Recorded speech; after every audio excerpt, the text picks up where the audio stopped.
Yes, good afternoon. I hope to keep you awake before the next coffee break.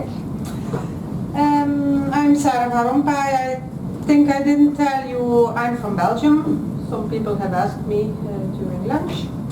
We are a team of architects, E2Arch, a team from several countries working on European projects. This is the first of two presentations. After the coffee I will give another presentation. This first one is in fact based on the handbook 4.4 practical considerations. It's about barriers and drivers, and it's in fact going into detail of what Susanna said so nicely, that NBS are not mission impossible, but they are mission difficult. So this will be illustrated. I have three parts. First is knowledge base. Why is it so difficult? What are the knowledge gaps, the barriers? How should we do how is the methodology?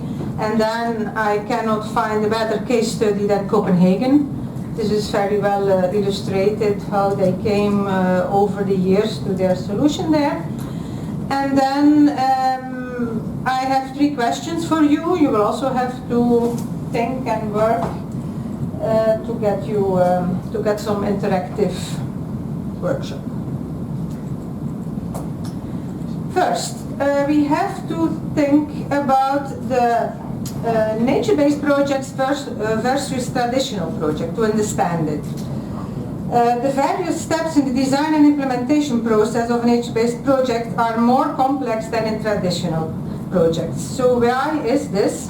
Because NBS, they deal with more uncertainty than traditional gray. We call it gray concrete, like we saw everywhere. Because the evolution of ecosystems by definition carries uncertainty. Also NBS, they form a response to external events, and also these external events evolve under uncertainty, and NBS and the external threats, they will evolve. So NBS function in a dynamic and highly complex context. The benefits. NBS usually feature a variety of benefits in the form of ecosystem services, but some of which are only indirectly related to the goals of the project. Also, NBS should be supported by a wide range of stakeholders. This is very important. They need to be consulted on the goals and realization of the project, and this requires an open and a transparent design process. Also, this will be illustrated in Copenhagen. The flood management plan of Copenhagen. And then there are also the life cycle costs. They need to be considered in order to develop a fair business case, and also this affects the complexity of the assessment.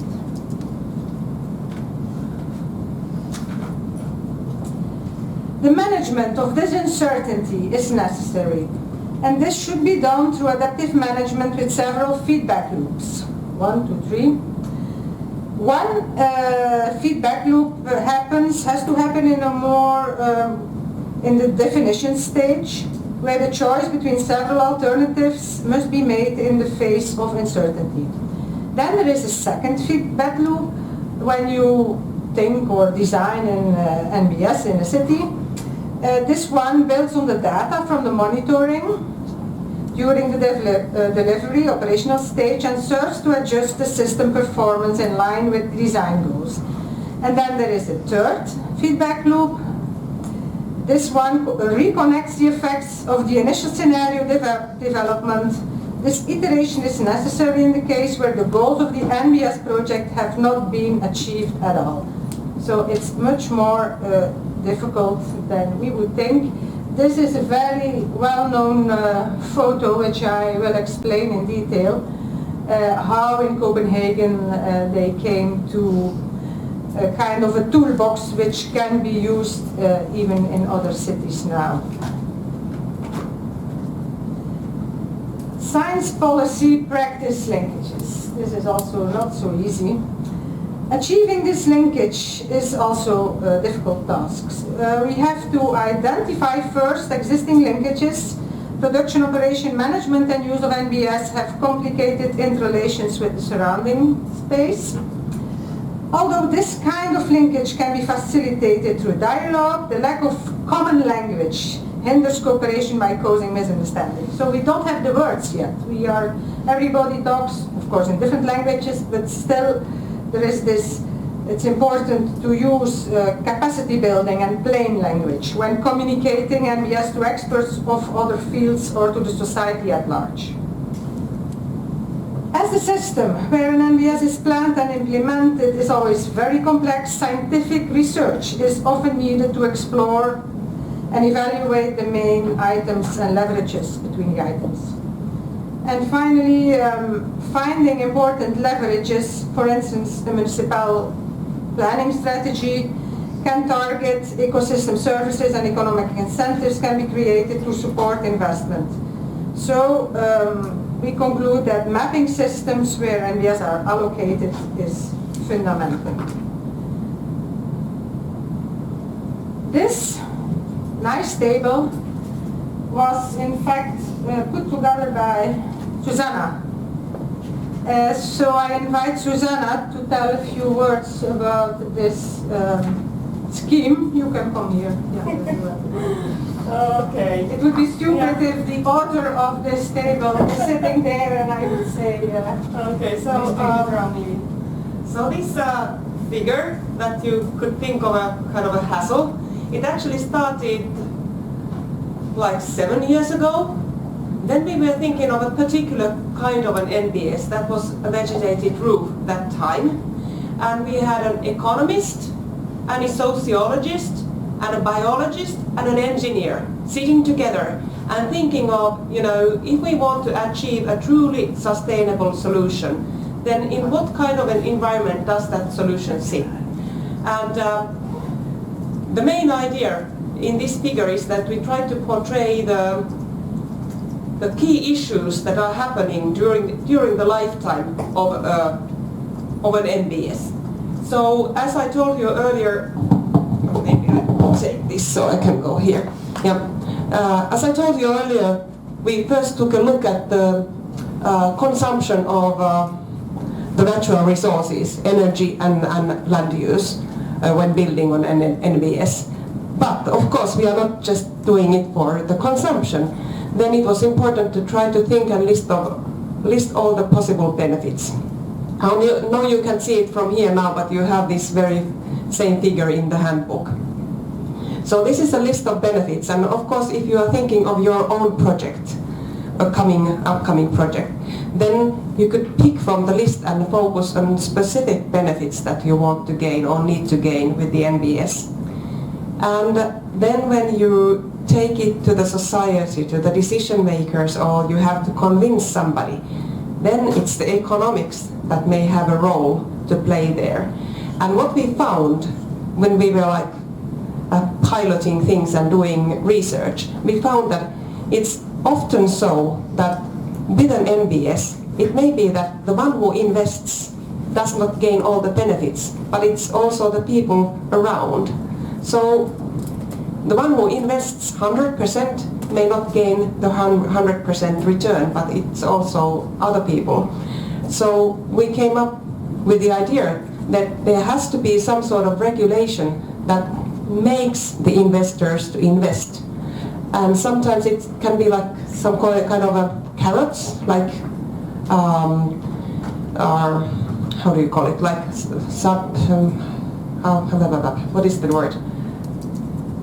Like subsidies or like incentives, like you get a freed from certain taxation or like stormwater management payment if you can show that you invested enough in an NBS or so forth, so that you can balance out if it's the general public that benefits from the investment in terms of stormwater management, for example, and avoiding risks, flood risks, then it's the public who should actually invest in the NBS and promote the private investors. So that is the main message of the figure, that one could always think of the arrows, the leverages. Where is the handle that one can really pull and change the system to the wanted direction. I think that's about it. Thank you very much. I couldn't have done it like you did. How do I put this together? No. Sara is not obviously a karaoke singer yet. No, I don't sing. I dance. Okay. Okay, let's hope it works. Yes. Next slide. So, what are the barriers? The barriers for design, successful design, implementation and upscale of MBS. We have, with the project, we have worked on a survey with a questionnaire that has been done mainly by CNR in Italy and by you, Susanna, and your team in Finland, asking a lot of people what they thought about knowledge gaps and barriers.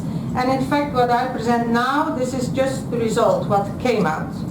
So, anytime you want to intervene, Susanna, with pleasure. So the knowledge gaps and technical barriers, they impede the practice and upscaling of MBS.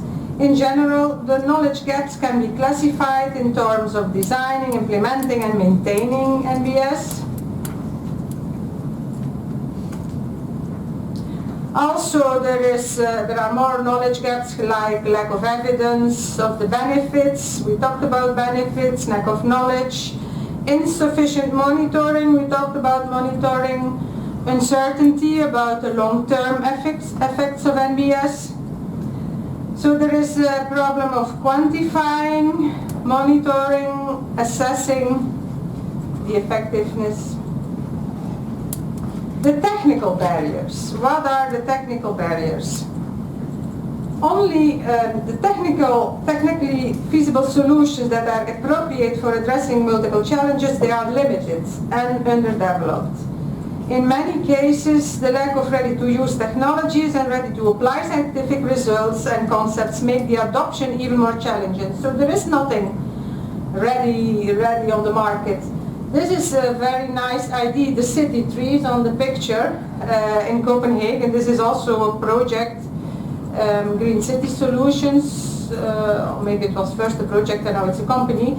And this, they call it the city tree. You can sit there, it's a part of an urban living room, but there is also a system of cleaning the air and purifying into this, what you call a city tree. Maybe just a tree would be much cheaper, but that's it. Especially when it comes to novel NBS, there is a lack of sufficient guidance and technical support in terms of instructions for implementation and maintenance.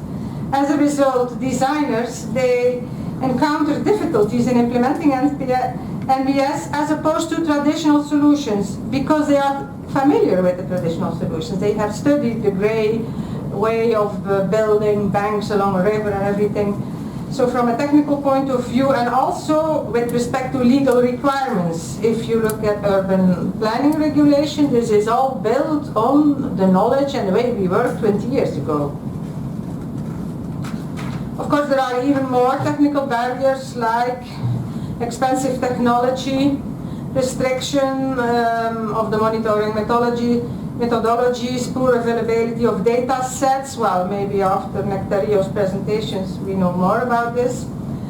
So the fact that NBS are not mainstream, this results in a lack of ready and easy to install technical projects. So a designer has to invent everything. So it's like when you are an architect and you want to create really modern, high-tech architecture or whatever, contemporary architecture, it's much more difficult. All the design details are much more difficult than building what has been built by many architects the last 20 years. So it's really a courageous thing to design a contemporary house, for example, and to design a novel NBS. It can be compared. So, and also this expensive technology can be a barrier and stands at the cross-section of the technical and the market spheres. Here we have another figure of the handbook. If you have time, you can look really on all this little text. This also comes out of the survey with the drivers at several scales, and I think Susanna also wanted to say something about this. Yes, I could. You want again the micro? Oh. I just wanted to pick up a couple of things from here that we found in our studies in Finland to be critical. Of course, it varies from country to another, but just to give you a couple of concrete examples. So let's take first the driver, the practical scientific knowledge and expertise for NBS. So there was obviously a lack of knowledge and experience. And then one of the important and interesting and often upcoming suggestions was that municipalities should allocate more personnel with specific expertise related to ecology, biology, living organisms, and all technologies that are related to those. And there should be curricula developed at all levels of education, starting from primary schools, basically, so that even children learn to think of NBS and the systems that are included. Another interesting thing that I could pick up is the very important role of municipalities in having demonstration or pilot projects, innovation projects. So there should be strategies or guidelines or visions in municipalities that make the authorities actually support specific projects. That, like for example, if there is an architect competition, then the one with their NBS should be among the winners, right? Instead of the grey solutions. Yes, and we also found out that developing national and municipal level standards, guidebooks and guidelines in the local language is utterly important to support the proliferation of NBS. So those were the three really powerful things that we found out in Finland, at least. Thank you, Susanna.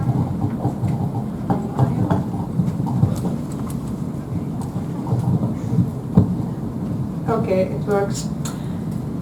Next, also in the handbook, in the annexes, this summarizes really how for a successful practice of MBS, how important it is to always consider all these key elements. I will not go into detail, but you can have a look.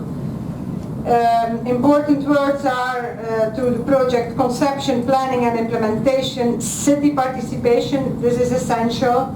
Also adaptability, and then you see in the other boxes why it is so important. Flexibility, the identification, prioritization of challenges and goals is important. Stakeholder mapping, optimal use of available knowledge, the knowledge base, sustainability of an NBS, monitoring, assessment afterwards, and then all the above. This will ensure the successful implementation of an NBS. However, to enable the transferability, the creation of a knowledge base is essential, and that's what we are doing also with this project. This was theoretical part. I can illustrate this not better than with this Copenhagen case study. You probably, who knows what happened in Copenhagen, and has an idea about this cloudburst management plan, which was developed after the cloudburst of 2011. Yeah, a few, but not everybody. Okay, so what happened in Copenhagen? In the summer, in July, they had a huge rainfall, a cloudburst, and then after that they realized that this was a 100-year storm. But what happened? It happened already the year before, and it happened 3 years later again. So they really realized that this was a problematic situation, because a lot of parts of Copenhagen, they are below sea level. Sea level is going to rise with a meter by 2110. So stormwater, everything which falls out of the air, and sewage, they are in a combined pipe system. So what happened, all this contaminated water penetrated buildings and city infrastructure. So this was a huge problem. So they started thinking about it, and they came to the conclusion in Copenhagen that traditional drainage solutions, they are becoming less viable, and they occupy also a lot of underground space. All these pipes, huge pipes, they started calculating pipes which would be 25 meters diameter, so this becomes crazy. And they also realized that these extreme weather events, they cannot be managed by the conventional pipes, and that we will have more and more. I don't have to tell you, extreme weather. So where the conventional infrastructure, the gray, is considered to be technical, underground and hidden, the blue-green is much more visible. They are low-tech, they are on the surface, and they are interactive. And this is what was developed in Copenhagen. How do they come to the blue-green, as they call it so nicely, solutions? There was a 6-step procedure, 1, 2, 3, 4. And the first one, they started with data and investigating. Okay, this was just a study. 2, the modeling and the mapping of stormwater catchments, for example, and vulnerable areas. Then 3, they calculated the cost of doing nothing in Copenhagen, just leaving as it is, and this would amount to approximately 80 million a year from now to 2110.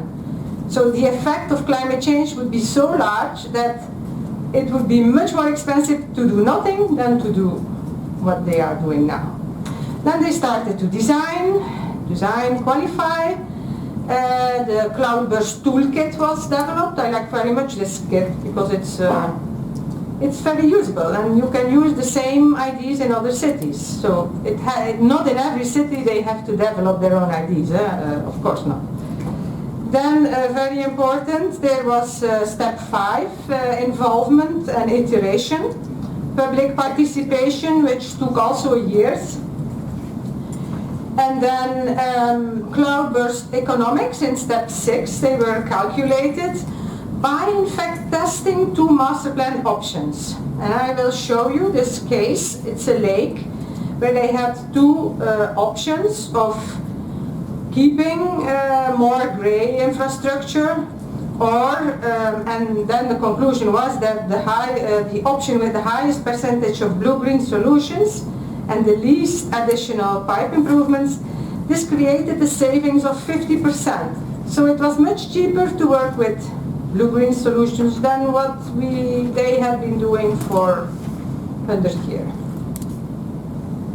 This is large now, how this public participation was worked out. So the Copenhagen formula, it adapts interdisciplinary approaches, moving away from isolated thinking. So all the disciplines, they work together. And this vision aligned engineers, hydraulic experts, GIS, information technologists, architects, planners, they are all there on the picture because they all have departments in the city of Copenhagen and Frederiksberg. Planners, biologists, economists, communication specialists, landscapes architects, and this together with the local citizens, investors, and politicians. Because it's also a question of investment. Private investors, now they also have to understand that there is a value in implementing NBS. If you look at the timeline, you see Cloudburst 2011. 1 year later, they were already there with the master plan, so they were really immediately working on it. Two years later, there was a final document and political approval. Then they started consulting experts, public consultation workshops, and then they did some test pilot projects. I will illustrate this. And now they are in several, they have ideas, and they also have several landscape architects' offices working on all these possible developments. And what happens now, like I told you, that it's implemented and even transferred to other cities like New York, Stockholm. They are looking at how it is done, the methodology of Copenhagen. This is the Toolbox. So they looked at all kinds of possibilities. It's very simple. Streets, plazas, how they could transform these streets from gray engineering to blue-green. And this is a model. They call it parks, urban canals, street retention boulevard. I will show you how it works. At the right bottom, you see the street like it used to be. Gray, no green, cars parked, of course. So what did they do? They they changed the complete design of the street so that in case of flooding, the street is transformed into water or a stream, but there is still a safety zone, very important for pedestrians. That the cars, they are in the water, nobody cares. Same here. They call this an urban canal. So again, if you see the two drawings, the top one is how it used to be. So when there is flooding, everything floods. Cars, pedestrians, everything. So, and in this tool, the intervention tool, which is called urban canal, you have the water coming together in the middle of the street, and again, pedestrians are safe. And you see in these three drawings, which were made by Rompaey, where Dimitra spent so many years. You see on top how the street looks like in dry season. In a rain event, you have little canals, and in a cloudburst, it's completely blue.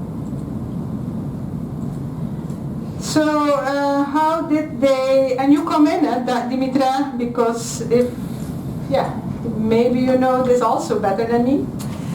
And they started to develop this master plan with a prototype. They looked at one part of the city, which is Ladegats, and I can't pronounce this. It was selected because it has, this area of the city has a very high risk to flooding and sea surges. So based on this testing, then the Cloudburst toolkit was developed. I'll go quickly over that. But I explain what happened in this prototype. They had two options, two master plans. They worked it completely out. One is the conventional, traditional. So this here, the lake was maintained as it exists. Of course, there is a cultural value in keeping the historical layout, of course. But the lake currently lies above the surrounding street level, and it floods during rain events. And here they have calculated that they would need the 5-meter tunnel to evacuate the water to the harbor. But even then, as sea level is going to rise, there is a problem.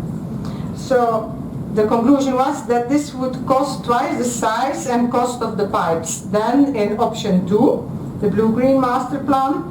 Here, and you see it here, on top is the existing situation, and after is what is really carried out. This Bluegreen master plan lowered the lake with 3 meters, creating a storage volume, and then they created an underground canal and a reservoir which goes to the sea. You see also how much is going to rise the sea. So this lake overflows in this tunnel, but the solution we see combines blue-green with gray. And this results in a harmony between infrastructure and green space. We see again here these two drawings, the St. George's Park in dry season, very nice park, and in case of flood event, it's transformed into a lake. So all the water from the roofs doesn't go anymore in any pipe. It forms this lake, and again with this safety zone for the pedestrians. So what is the conclusion of all this cloudburst management plan in Copenhagen? Is that the master plan, again with most Bluegreen tools, has much more savings. The Bluegreen approach develops a relationship between the two, integrating climate adaptation solutions with the limited confines of urban space. Important also for resilience. It's the combination of existing with low-tech solutions. And we talked already about the transferability of the results. Everybody's looking now at Copenhagen, and other cities are also taking and using with a lot of pleasure these ideas. So now I come to, I don't know how much time I have left. We have 3 minutes, okay. We have talked together with Susanna again about some questions. I will give you a bit less time to think about a specific case, for example, in your city, and then you could tell who are the key stakeholders and the people that should be involved. How can you recognize them? So, 2 minutes. You can talk together like we did. You want to add something, Susanna, to this question?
Because it's like happened at all. But I think that was recognized as a culture.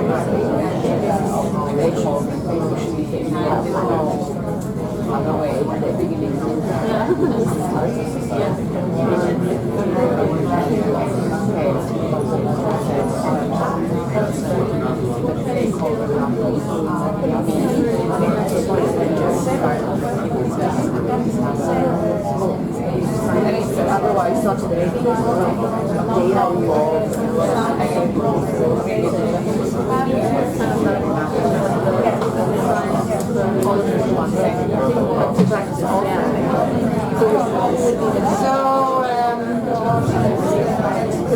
I don't know if you talked about stakeholders or just chatting.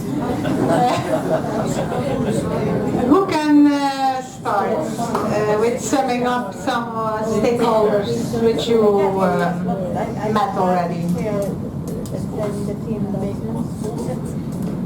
Yeah. Well, I guess it depends on the scale of your solution or your issue, but then you have to look at who are directly involved, who are going to decide on it, who are going to be affected by it, who are going to pay for it, who are going to maintain it.